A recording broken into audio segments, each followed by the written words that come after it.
দুনিয়ার টাকার গোলাম ধারাবাহিকের 17 নম্বর পর্বে কি ঘটতে চলেছে আসুন বিস্তারিতভাবে জেনে নেওয়া যাক। এপিসোডের শুরুতেই দেখা যাবে যে সাজ্জাদ তার স্মৃতি ফিরে পেয়েই তার মেয়ে শ্রেয়াকে বাঁচানোর জন্য তার দলবল নিয়ে চলে যায় সেই লোকেশনে যেখানে তার মেয়ে শ্রেয়াকে আটকে রেখেছে। তার লোকজন তাকে ফোন করে সেই লোকেশনটা পাঠিয়ে দিয়েছে এবং সেই লোকেশনে পৌঁছাতেই সে দেখতে পায় যে তার মেয়ে সেখানে খেলা করছে এবং তার পাশে এক মহিলা দাঁড়িয়ে আছে। আর যখন শ্রেয়া সাজ্জাদকে দেখতে পায় তখন সে তাকে বাবা বলে ডেকে ওঠে এবং তখন দেখা যায় যে সাজ্জাদ তার মেয়ে শ্রেয়ার কাছে দৌড়ে এগিয়ে যায় এবং তাকে জড়িয়ে ধরে কান্নাকাটি করতে থাকে।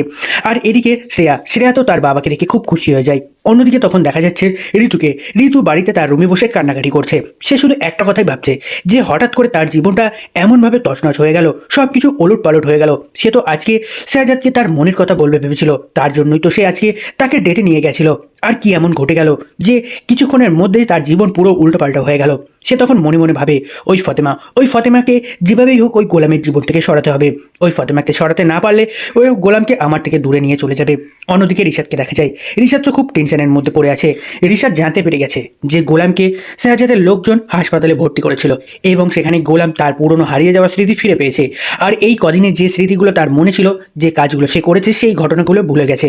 আর এটা শুনে কিন্তু রিশাদ এক মুহূর্তের জন্য একটু নিশ্চিন্ত হলেও পরে আবার দুশ্চিন্ত করতে শুরু করে, কারণ সে বুঝতে পারে সাজ্জাদ যখন তার পুরনো স্মৃতিগুলো ফিরে পেয়েছে তখন তার ওই 10,000 কোটি টাকার সম্পত্তিগুলো এখন হাতিয়ে নেওয়া অতটা সহজ হবে না।